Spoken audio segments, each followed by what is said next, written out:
Good morning बच्चों, एक बार फिर से आपका स्वागत है अनिल ढाका क्लासेज में। आज हमारा चैप्टर नंबर 13 प्लांट ग्रोथ जो है वो पूरा हो जाएगा और इसी के साथ हमारी यूनिट नंबर 3 जो है वो भी पूरी हो जाएगी। तो बॉटनी की 3 यूनिट आज पूरी होने जा रही हैं। इसके लिए आप लोगों को बहुत बहुत बधाई हो। 3 यूनिट आपकी पूरी हो जाएंगी। ठीक है, आज हमारा अंतिम टॉपिक 2-3 टॉपिक है, उनकी हम बात करेंगे। हम कल बात कर रहे थे परसुप्ति की हम लोग बात कर रहे थे ड्रोमेंसी। इसके बारे में मैंने आपको कुछ बताया था, इसके आगे बात करेंगे। आज इसके प्रकारों की बात करेंगे। तो देखिए, परसुप्ति के प्रकारों की जब हम बात करते हैं तो परसुप्ति 2 प्रकार की होती है। 2 टाइप्स ऑफ ड्रोमेंसी। कितने प्रकार की होती है? 2 प्रकार की होती है।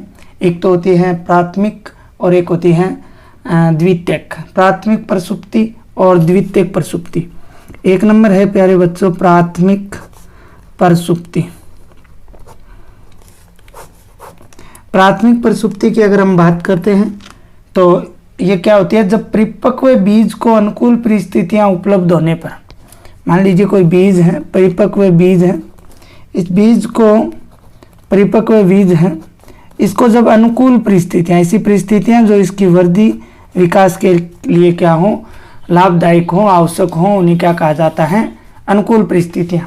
अनुकूल परिस्थितियां उपलब्ध होने पर यदि बीज आंतरिक संरचनात्मक क्रियात्मक कारणों से बीज अंकुरित नहीं होता हो, ये जो बीज है परिपक्व होने के लायक है, अनुकूल परिस्थितियां मिल रही हैं, फिर भी बीज जो है वो ना तो आंतरिक, ना ही संरचनात्मक और ना ही क्रियात्मक कारणों से बीज जो है वो अंकुरित नहीं हो पाता है। और इसी को अंकुरित नहीं होने को ही क्या बोला जाता है? परसुप्ति बोला जाता है। तो ऐसी परसुप्ति क्या कहलाती है? प्राथमिक परसुप्ति कहलाती है।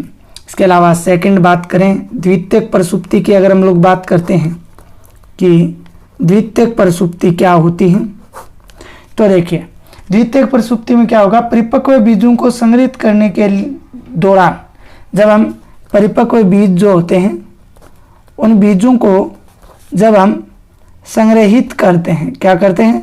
संग्रहित करते हैं, तो उस दौरान उसमें होने वाले जो परिवर्तन हैं वो क्या कहलाती हैं? द्वितीयक परसुप्ति कहलाती हैं। सीधी सी बात है, एक बार फिर से समझ सकते हो कि परिपक्व बीजों को संग्रहित करने के दौरान होने वाले परिवर्तनों से जो परसुप्ति होती है उसे क्या बोला जाता है?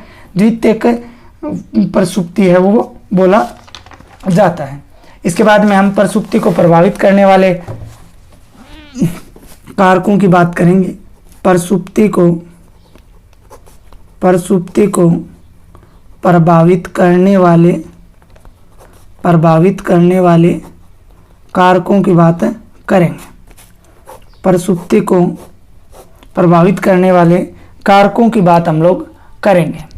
तो देखिए, परसुप्ति को प्रभावित करने वाले कारक कुछ दे रखे हैं जिनकी हम लोग बात करने वाले हैं। 5 आपके दे रखे हैं।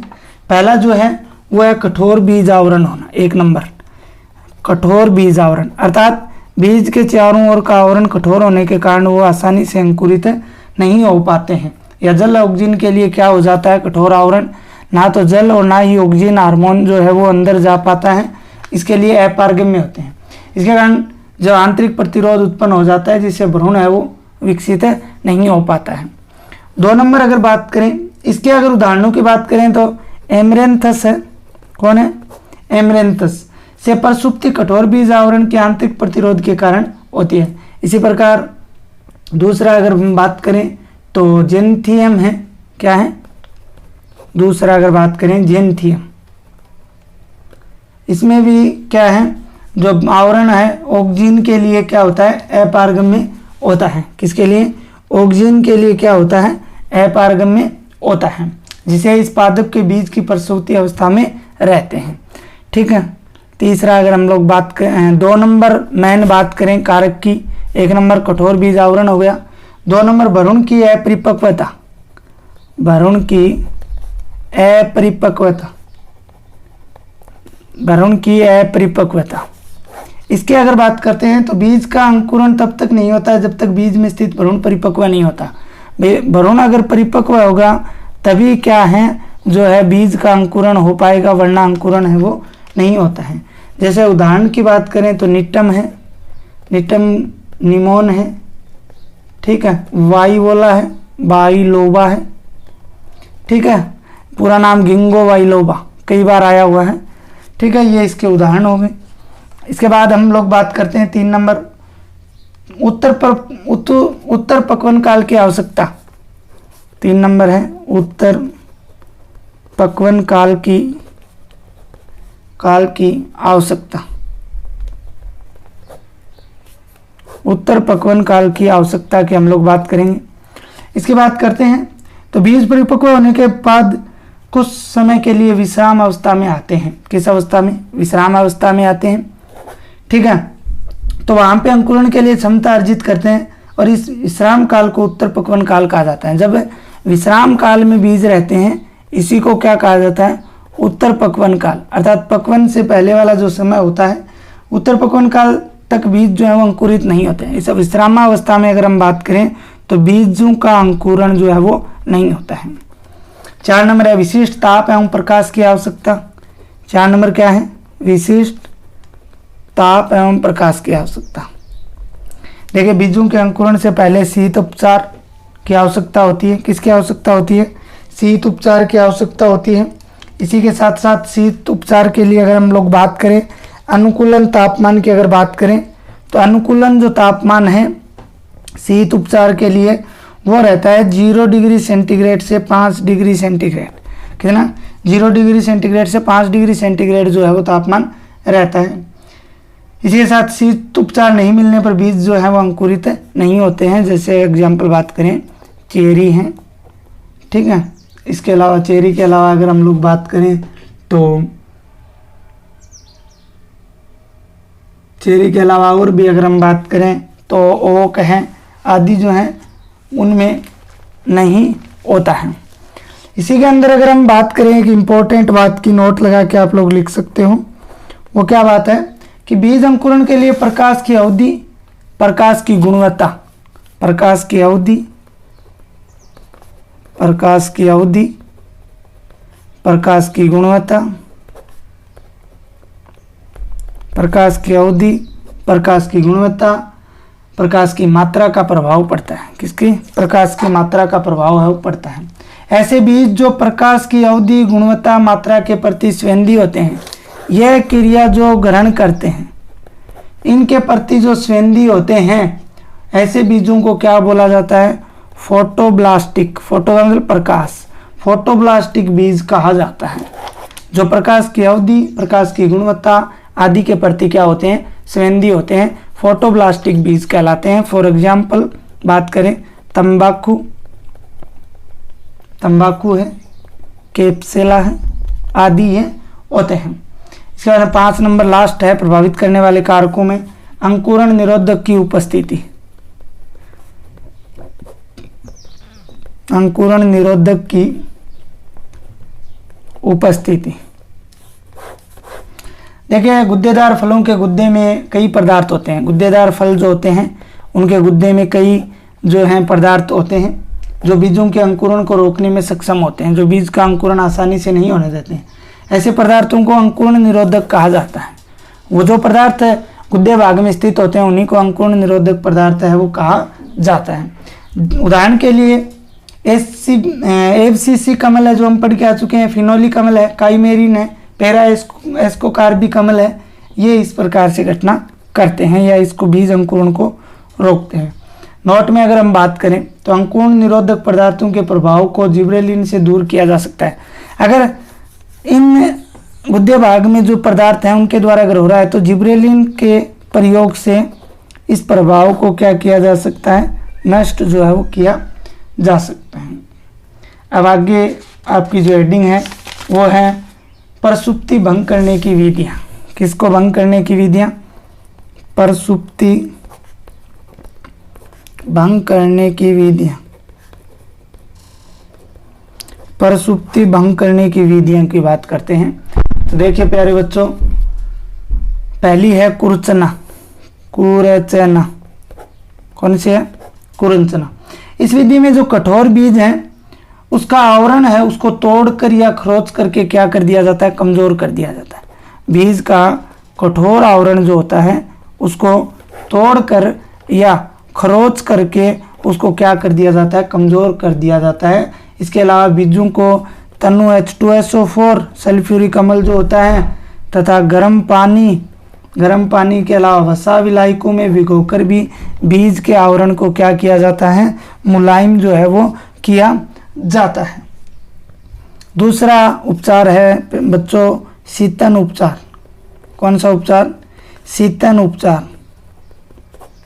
शीतन उपचार की अगर हम लोग बात करें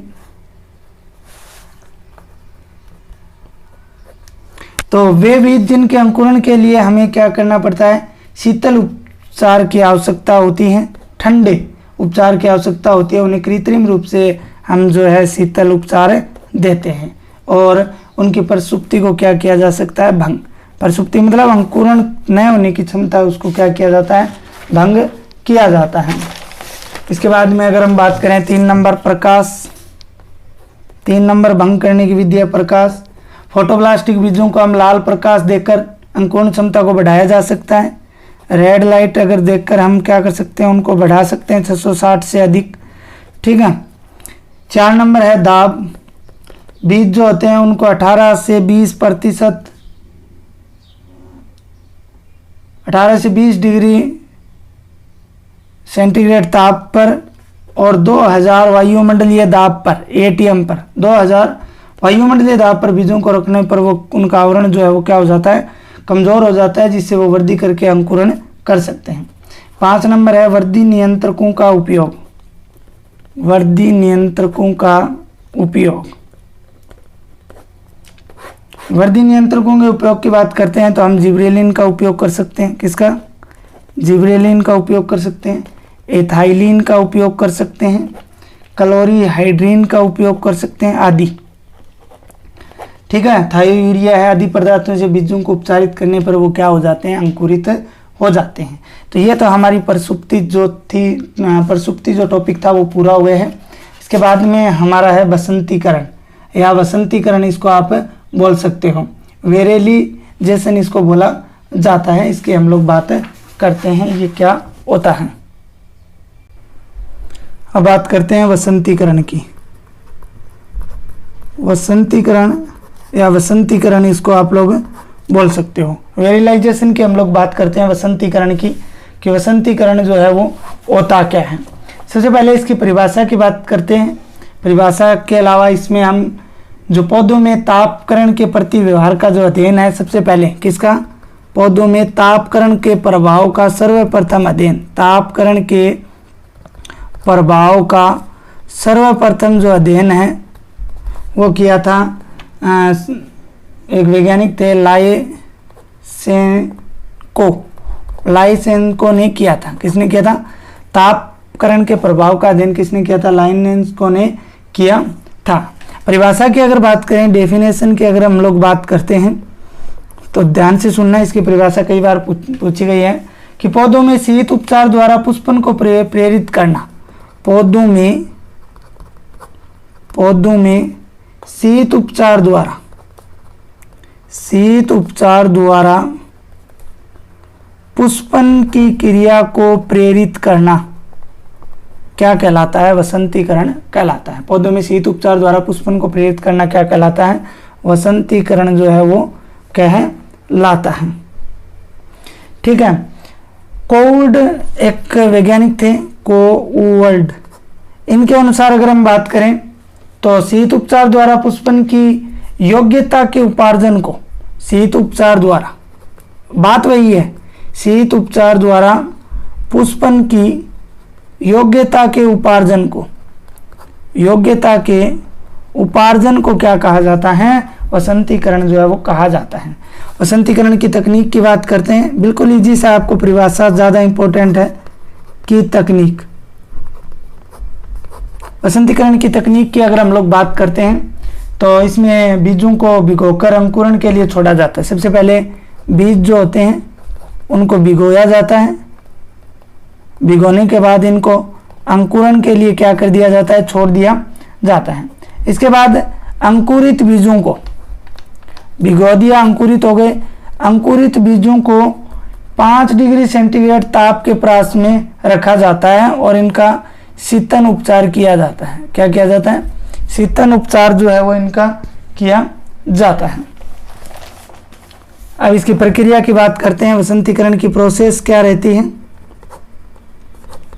प्रक्रिया की अगर हम लोग बात करते हैं तो शीत उपचार से पत्तियों में हार्मोन के समतुल्य पदार्थ बनते हैं जो वसंतीकरण को क्या करते हैं? नियंत्रित करते हैं। शीत उपचार से क्या होंगे? शीत उपचार दिया, इससे हार्मोन बने, किसके अंदर? जो लीफ थी उनमें हार्मोन बने, जो क्या है?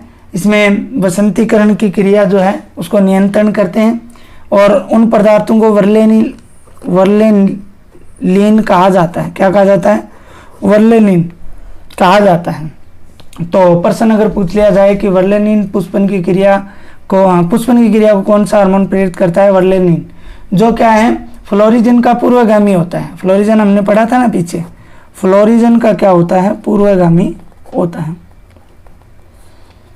ठीक है, फ्लोरिजन पुष्पन की क्रिया को भी प्रेरित करता है, ये बात हम पीछे पढ़ चुके हैं। जबकि वर्लेनिन भी जो इसका पूर्वगामी होता है वो भी शीतन उपचार के बाद हार्मोन बनता है पत्तियों के अंदर, जो वसंतीकरण को क्या करता है? नियंत्रित करता है। वर्लेनिन व फ्लोरिजन दोनों काल्पनिक हार्मोन है। इनका अभी तक कोई भी क्या है? जो भी पदार्थ है वो अभी तक पदार्थ प्राप्त नहीं हुआ, इसीलिए हमने फ्लोरिजन की जो परिकल्पना थी उसको अभी तक वो मान्य नहीं है। तो शीत उपचार किया, 0 से 5 डिग्री सेंटीग्रेड वर्लेनिन प्राप्त हुआ, जो फ्लोरिजन के कारण पुष्पन की क्रिया को क्या करते हैं? प्रेरित करते हैं। इसके बाद उल्टा विवसंतीकरण की अगर बात करते हैं तो वसंतीकृत पौधों को अधिक तापमान से उपचारित किया जाता है तो वसंतीकरण का प्रभाव नष्ट हो जाता है। अगर अधिक तापमान से क्या करेंगे? यहाँ पे 0 से 5 डिग्री सेंटीग्रेड था, अगर अधिक तापमान से उनको क्या किया जाता है? उपचारित किया जाता है, तो उनमें वसंतीकरण का जो गुण था वो क्या हो जाता है? नष्ट हो जाता है, जिसे क्या कहा जाता है? विवसंतीकरण कहा जाता है। इसके बाद में अगर हम बात करें एक इम्पोर्टेंट बात की, तो एम्ब्रियो भ्रूण और जो विभजोतक उत्तक होते हैं, विभजोतक उत्तक जो होते हैं ये शीत उपचार के ग्राही अंग होते हैं। शीत उपचार के क्या होते हैं? ग्राही अंग होते हैं। शीत उपचार के ग्राही अंग होते हैं। ठीक है, ये वसंतीकरण हो गया। इसके बाद में जीर्णता, परिभाषा मैंने आपको इनकी बताई थी। जीव की परिपक्व अवस्था से लेकर मृत्यु तक, परिपक्व अवस्था से लेकर मृत्यु तक के काल को क्या कहा जाता है? जीर्णता कहा जाता है। जब तक जीता है कोई भी पादप उसको क्या बोला जाता है? जीर्णता। कोई भी जीव जो जन्म के बाद में जीता, जब तक उसकी मृत्यु होती है उसके बीच का समय क्या कहलाता है? जीर्णता कहलाता है। इसके प्रभाव की अगर बात करें तो जीव कमज़ोर हो जाता है। जीव क्या हो जाता है? कमज़ोर हो जाता है। इसके अलावा कार्य क्षमता में कमी आती है। जैसे जैसे मृत्यु की ओर बढ़ता जाता है उसकी कार्य क्षमता में भी क्या आती है? कमी जो है वो आने लगती है। कार्य क्षमता में क्या आने लगती है? कमी आने लगती है। ठीक है, सूचक भार में भी कमी आती है। भाई पौधे के सूचक भार में कमी आएगी जैसे जैसे वो जीर्णता की ओर जाएगा। उपापचय पदार्थ को घृत हो जाते हैं। उपापचय पदार्थ हैं वो क्या हो जाते हैं? उपापचय जो पदार्थ होते हैं वो क्या हो जाते हैं? इसके अंदर संग्रहित जो है वो हो जाते हैं। जीर्णता के प्रकार की बात करते हैं, टाइप्स ऑफ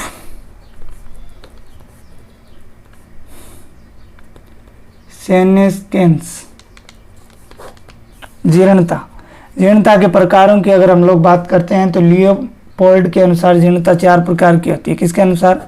लियोपोल्ड के अनुसार 4 प्रकार की होती है। कौन कौन से हैं चारों प्रकार? देखिए, 1 नंबर अगर हम बात करें तो संपूर्ण पादप जीर्णता। कौन सी है? संपूर्ण पादप जीर्णता। ठीक है, संपूर्ण पादप जीर्णता की अगर हम लोग बात करें कि ये क्या होती है तो एक वर्षीय पादप फल निर्माण के बाद पीला होकर नष्ट हो जाता है। 1 वर्षीय जो पादप होते हैं, वो क्या होते हैं, फल निर्माण के बाद क्या हो जाते हैं, पीला पड़ के नष्ट हो जाते हैं, जिसे संपूर्ण पादप जीर्णता कहते हैं। 2 नंबर है शीर्ष तथा प्रोह जीर्णता। इसकी अगर बात करते हैं तो इस जीर्णता में पादप का वायवीय भाग प्रतिवर्ष नष्ट हो जाता है। वायवीय भाग है वो क्या होता है, प्रतिवर्ष नष्ट होता है, ठीक है। और भूमिगत तना जो है, भूमिगत जो तना है और जड़ें जो है वो शेष रहती हैं। अगले वर्ष भूमिगत भाग की कलिकाएं सक्रिय होकर पुनः वायवीय भाग निर्माण कर लेते हैं। तो इस प्रकार वायवीय भाग प्रतिवर्ष है वो नष्ट होता जाता है। 3 नंबर बात करें तो पर्णपाती जीर्णता। इसमें पत्तियां जो हैं वो झड़ जाती हैं, तना और मूल बचते हैं, अनुकूल दिशाओं में आने पर पत्तियां हैं वो पुनः विकसित हो जाती हैं। पतझड़ वगैरह में आप देखते हो पत्तियां गिर जाती हैं। 4 नंबर है लास्ट कर्मिक जीर्णता।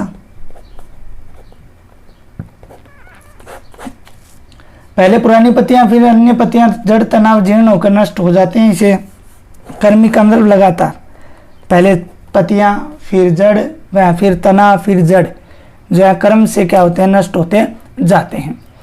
और लास्ट हैं, लास्ट की अगर हम बात करें, लास्ट जो है हो चुका है। अब कुछ महत्वपूर्ण बातें हैं वो आपको बताता हूँ, उसके बाद में एक विलगन और रहा है, इसकी हम बात तो पहले कर चुके हैं लेकिन वो फिर से बात करेंगे। ABA व इथाइलिन जीर्णता को प्रेरित करने वाले हार्मोन हैं। एक तो एब्सिसिक एसिड व इथाइलिन, ये क्या होते हैं, जीर्णता को प्रेरित करने वाले हार्मोन होते हैं। 2 नंबर बात करते हैं तो 2 नंबर पर्ण जीर्णता के लिए उत्तरदायी हार्मोन जो है, पर्ण जीर्णता, पत्तियां झड़ जाती हैं उनके लिए ABA होता है। कौन है, ABA। फल जीर्णता के लिए प्रमुख हार्मोन इथाइलिन है। कौन है, इथाइलिन। फलों के वृद्धि के लिए किसका छिड़काव किया जाता है, इथाइलिन का। ऑक्जिन, जिब्रेलिन, साइटोकाइनिन जीर्णता को स्थगित करने में सक्षम होते हैं। ये क्या करते हैं, इसको खत्म करने का काम करते हैं। साइटोकाइनिन मुख्यतः जीर्णता विल्य के लिए उत्तरदायी होता है। किसके लिए, जीर्णता विल्य के लिए उत्तरदायी हार्मोन होता है। तो ये 4 बातें आपको ध्यान में रखनी है। अब इस यूनिट का और इस चैप्टर का लास्ट टॉपिक है विलगन। इसमें क्या होता है, पेड़ पौधों से जो पुष्प, पत्तियां, फल मृत पादप से अलग, मृत होकर पादप से क्या हो जाती हैं, अलग हो जाती हैं। भाई ऐसी जैविक क्रिया जिसमें पत्तियां, फूल, फल मृत पादप से पृथक होकर गिरती हैं क्या कहलाती हैं, विलगन कहलाती हैं। अर्थात इनका पुष्प से अलग होना ही क्या कहलाता है, विलगन कहलाता है। जो पादप भाग गिरते हैं उनके आधारी भाग की कोशिकाएं, मध्य पटलिकाएं, बाह्य वाटिका, पेप्टिनेज व सेल्यूलोज एंजाइम द्वारा क्या हो जाता है, पाचन हो जाता है। ठीक है। इसके अलावा अगर हम बात करें तो एक विलगन परत बनती है। इस परत के नीचे कौन सी परत, विलगन परत बनती है। इस परत के नीचे अगर हम लोग बात करें तो कोशिकाएं विभाजित होती रहती हैं और कोरक का निर्माण करती हैं। जो विलगन क्षेत्र का निर्माण होता है, तेज हवा के झोंकों से विलगन परत बनाने वाले भाग हैं वो पादप से टूट कर क्या हो जाते हैं, अलग हो जाते हैं। और इस विलगन के लिए उत्तरदायी हार्मोन जो होता है वो ABA होता है। एब्सिसिक अम्ल जो है वो होता है, जो वृद्धि को क्या करने वाला, रोकने वाला हार्मोन होता है। यह आपकी यूनिट नंबर 3 और चैप्टर नंबर 13 पूरा हो चुका है।